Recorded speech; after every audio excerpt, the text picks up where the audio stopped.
नमस्कार दोस्तों, आज के वीडियो में हम लोग पढ़ेंगे गुप्त साम्राज्य पार्ट 3। और इसके पहले वाले वीडियो में हम लोग दो वीडियो में पढ़े थे, पार्ट 1 और पार्ट 2। और पहले वाले वीडियो में हम लोग पढ़े थे स्रोत के विषय में, और दूसरे वाले वीडियो में हम लोग पढ़े थे चंद्रगुप्त प्रथम के विषय में। तो आइए हम लोग देखते हैं पार्ट 3 में समुद्रगुप्त के विषय में हम लोगों को पढ़ना है। तो आइए हम लोग देखते हैं। समुद्रगुप्त को ही भारत का नेपोलियन कहा जाता है। देखिए इसकी उपाधि क्या है। इसकी उपाधि है पराक्रमांक, और इसके माता का क्या नाम है? कुमार देवी। आपसे पूछा जा सकता है आपके एग्जाम में, कुमार देवी कौन थी? एक लिच्छवी कन्या थी, लिच्छवी राजकुमारी। ठीक है दोस्तों। और इसके पिता कौन थे? चंद्रगुप्त प्रथम। और इसके पत्नी का क्या नाम है? दत्त देवी। और इसके दरबारी कवि कौन है? हरिसेन। आप लोग इतना नोट करिएगा दोस्तों, उसके बाद से हम लोग आगे बढ़ेंगे।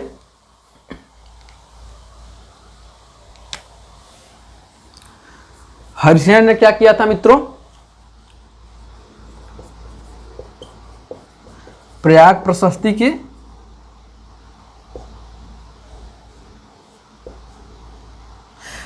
हरिसेन ने क्या किया था?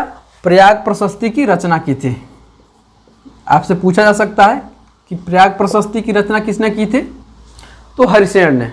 ठीक है दोस्तों। उसके बाद हम लोग आगे देखते हैं। और प्रयाग प्रशस्ति में हमें क्या प्राप्त होता है? देखिएगा,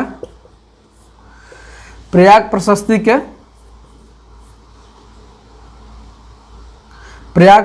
के 7वें श्लोक में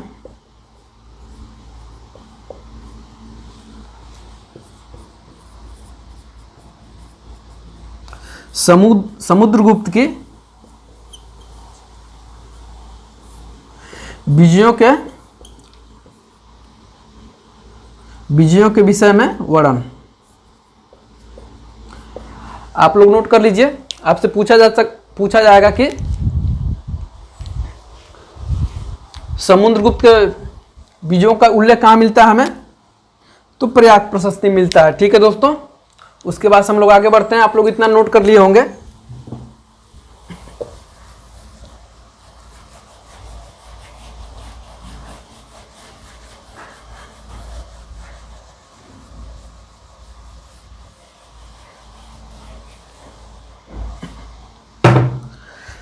हम लोग देखें कि 7वें श्लोक में क्या मिलता है?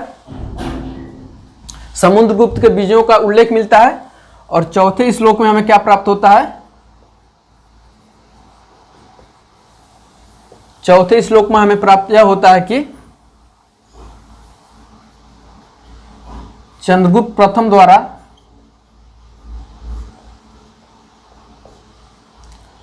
समुद्रगुप्त को अपना उत्तराधिकारी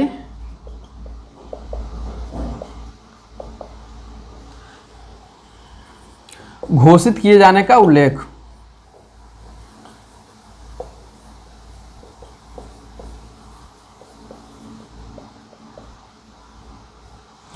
ठीक है दोस्तों, आप लोग नोट कर लीजिए। हरिसेन ने क्या किया था?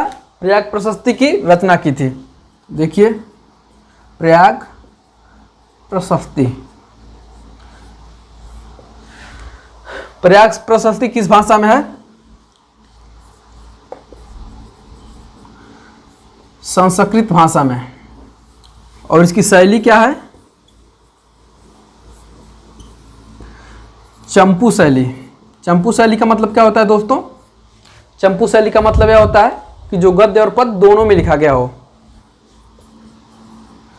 गद्य एवं पद जो दोनों में लिखा गया हो। भाषा इसकी क्या है? संस्कृत शैली, चंपू शैली। और लिपि क्या है इसकी? तो गुप्तकालीन ब्राह्मी। आप लोग इतना नोट करिए, उसके बाद से हम लोग आगे बढ़ते हैं।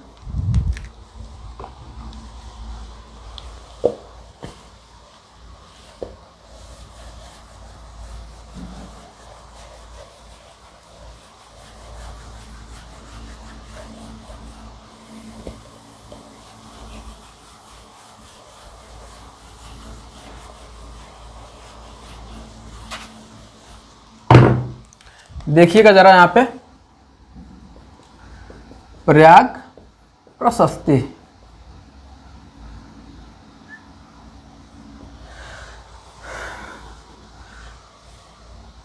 प्रयाग प्रशस्ति में समुद्रगुप्त को क्या कहा गया है? आप लोग नोट करिएगा, प्रयाग प्रशस्ति में, प्रयाग प्रशस्ति में समुद्रगुप्त को, प्रयाग प्रशस्ति में समुद्रगुप्त को महान विजेता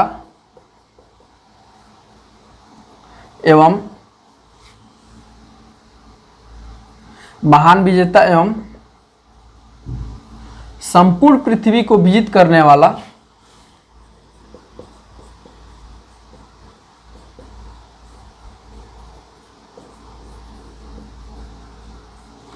संपूर्ण पृथ्वी को विजित करने वाला, इसके मतलब क्या हो जाएगा?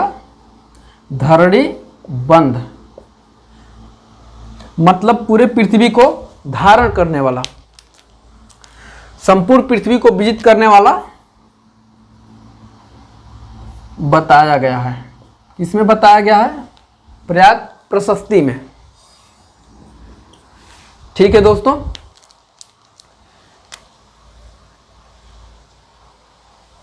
यह स्तंभ लेख किसका है?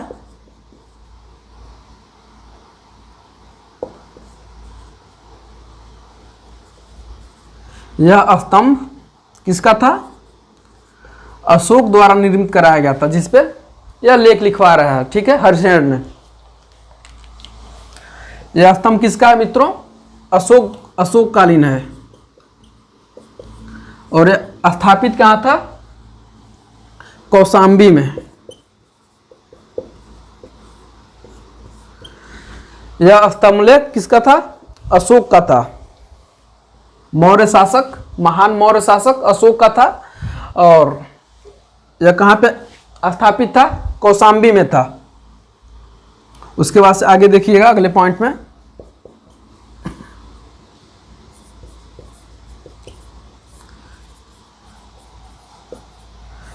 सम्राट अकबर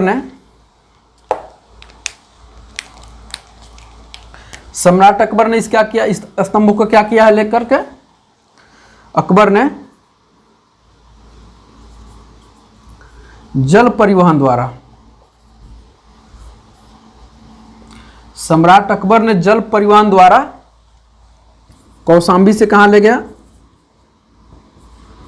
कौशाम्बी से इलाहाबाद।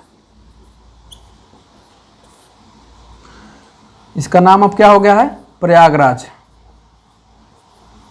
इलाहाबाद स्थापित करवाया।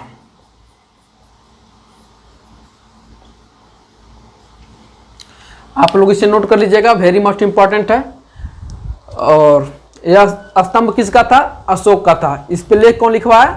हरिशेन ने लिखवाया। समुद्रगुप्त के शांत विग्रह के मंत्री हरिशेन ने इस पे लेख लिखवाया।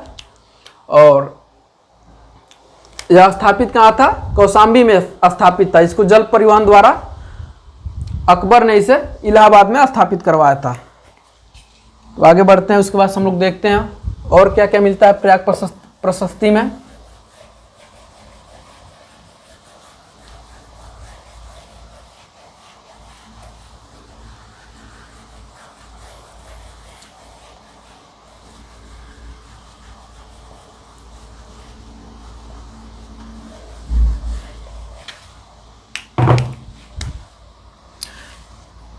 प्रयाग प्रशस्ति में आपसे पूछा जाएगा किस किस शासकों का नाम मिलता है, तो आप लोग नोट कर लीजिएगा। सबसे पहले नाम किसका मिलेगा?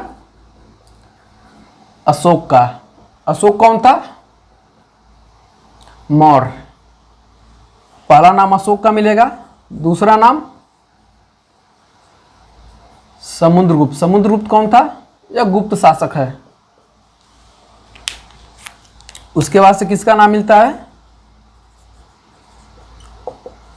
सॉरी, अकबर का। उसके बाद से बीरबल। अकबर के दरबार में कौन रहते थे? बीरबल। तो बीरबल ने कहा भाई मेरा भी नाम लिखवा दो उस पर, कि लोग हमको भी जानेंगे इन फ्यूचर में। उसके बाद से किसका नाम मिलता है? जहांगीर का। आपसे प्रश्न क्या पूछा जाएगा कि प्रयाग प्रशस्ति पर किसका नाम नहीं मिलता है? तो आप लोग इस पॉइंट को याद करिएगा, अशोक, समुद्रगुप्त, अकबर, बीरबल और जहांगीर।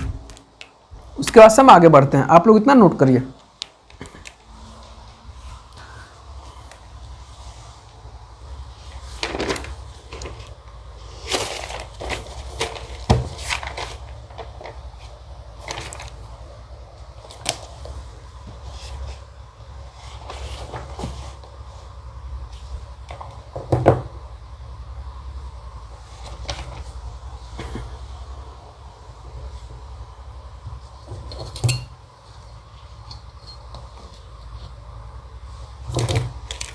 ठीक है दोस्तों, आप लोग नोट कर लिए होंगे इतना।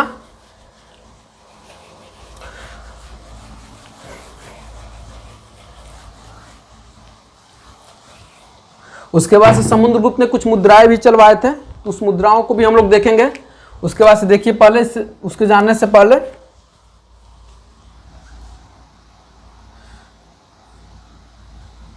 देखिएगा यहाँ पे चंद्रगुप्त द्वितीय विक्रमादित्य।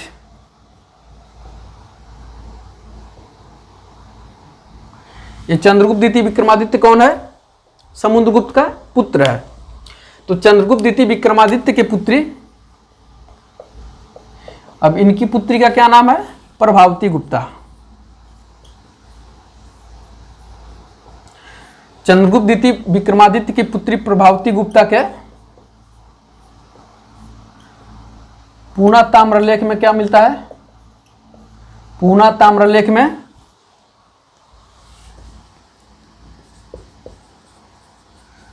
समुद्रगुप्त को अनेक अश्वमेध यज्ञ करने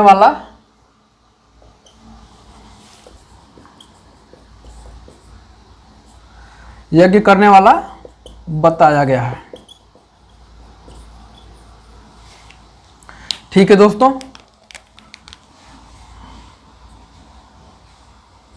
उसके बाद से देखिएगा समुद्रगुप्त की मुद्राएं। 6 प्रकार की इन्होंने मुद्रा चलाया था। पहला देखिए,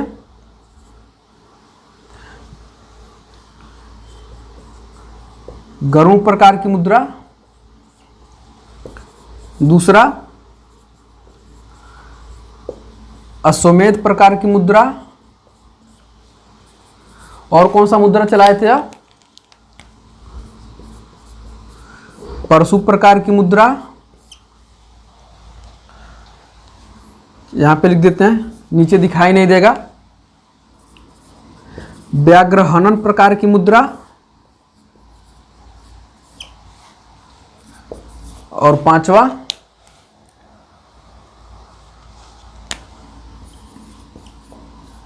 धनुर्धारी प्रकार की मुद्रा। और 6वां वीणा वादन प्रकार।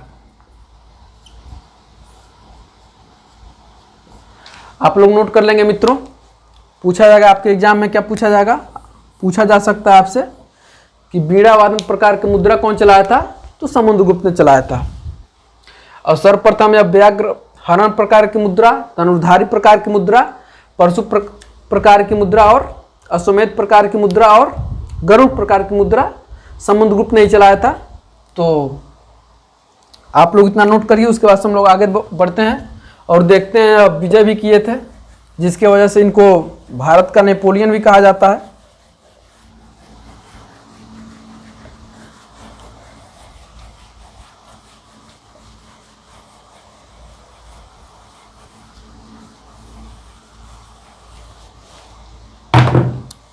देखिएगा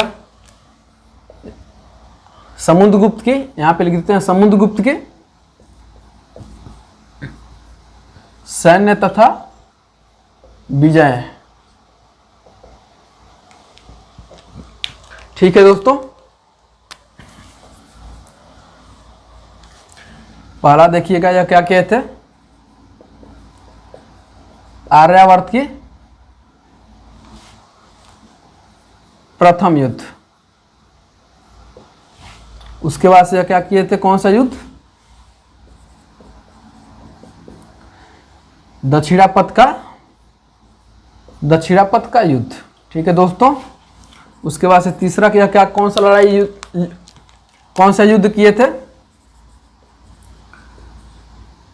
आर्यावर्त का द्वितीय युद्ध।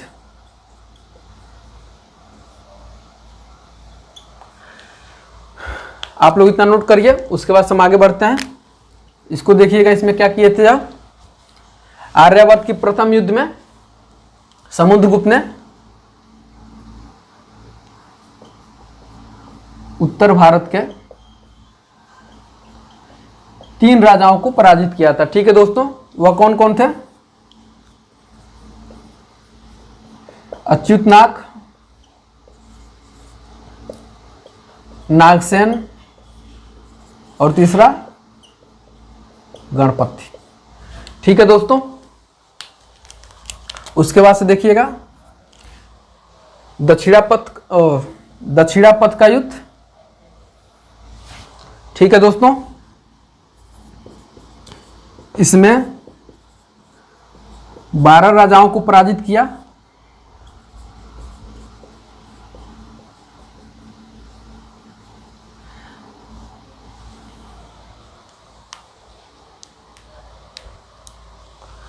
ठीक है दोस्तों, इसमें 12 राजाओं को पराजित किया था। आपसे पूछा जाएगा किस युद्ध में कितने राजाओं को पराजित किया था, और सबसे महत्वपूर्ण पॉइंट यह है, आपको याद जो करना है कि इस युद्ध में इन्होंने क्या किया था, इस युद्ध में ग्रहण मोक्षानुग्रह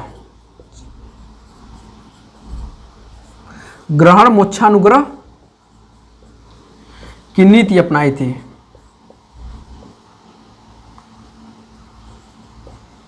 नीति का पालन। यह ग्रहण मोक्षानुग्रह क्या है मित्रों,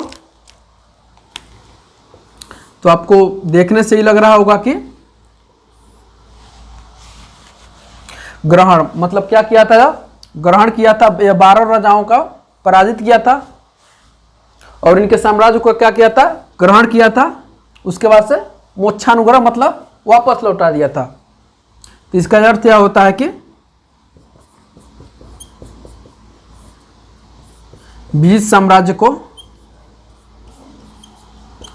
वापस लौटा देना।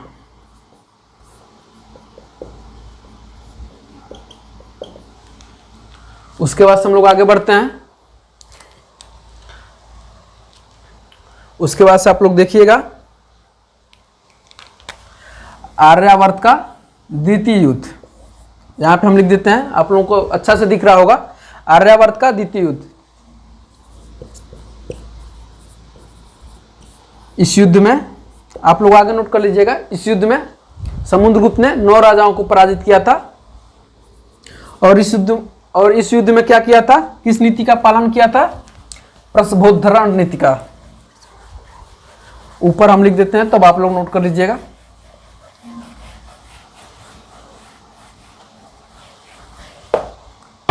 देखिए आर्यावर्त के द्वितीय युद्ध में कौन सा नीति का पालन किया था,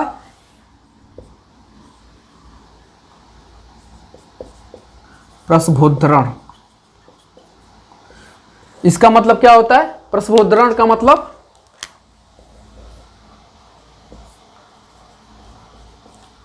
अपने राज्य में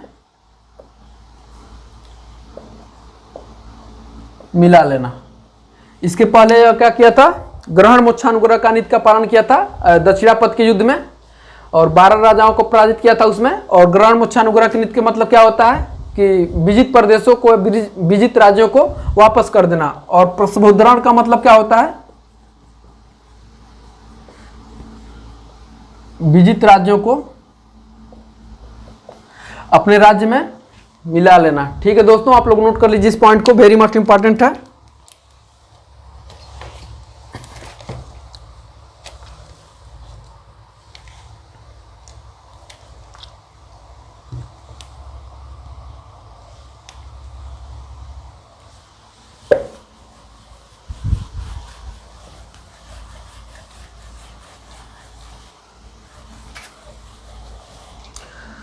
इसके बाद से हम लोग सबसे वेरी मोस्ट इंपॉर्टेंट पॉइंट की बात करने जा रहे हैं। आप लोग नोट लगा लेंगे इसे।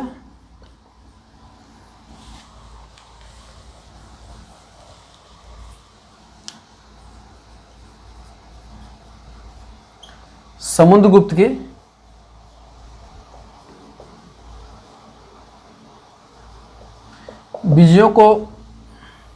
विजयों से खुश होकर या इसके उपलब्धियों से खुश होकर इतिहासकार स्मिथ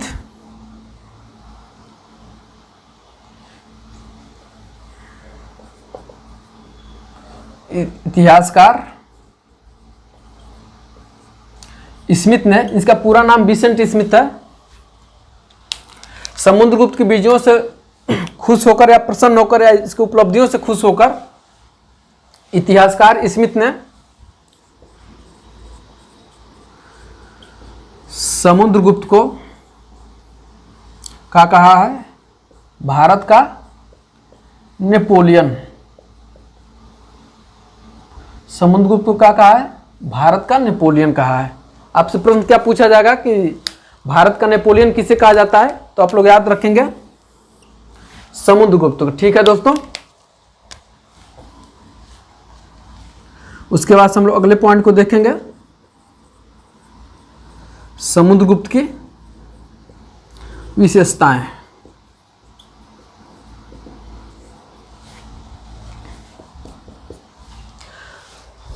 देखिएगा, आप लोग नोट कर लेंगे।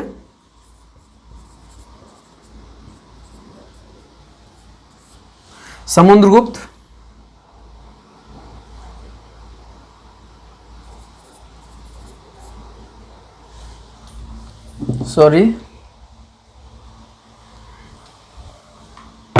समुद्रगुप्त क्या था?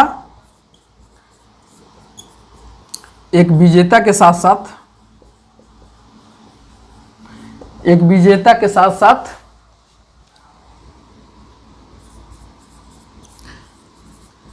एक कुशल संगीतज्ञ भी था।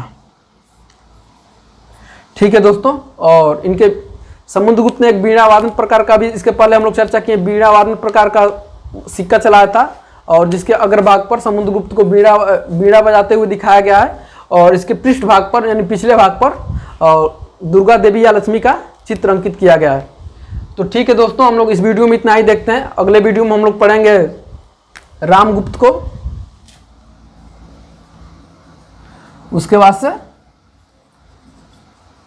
चंद्रगुप्त द्वितीय विक्रमादित्य को। अगर ये वीडियो आपको पसंद आई होगी तो कमेंट जरूर करिएगा। मिलते हैं नेक्स्ट वीडियो में, तब तक के लिए थैंक यू।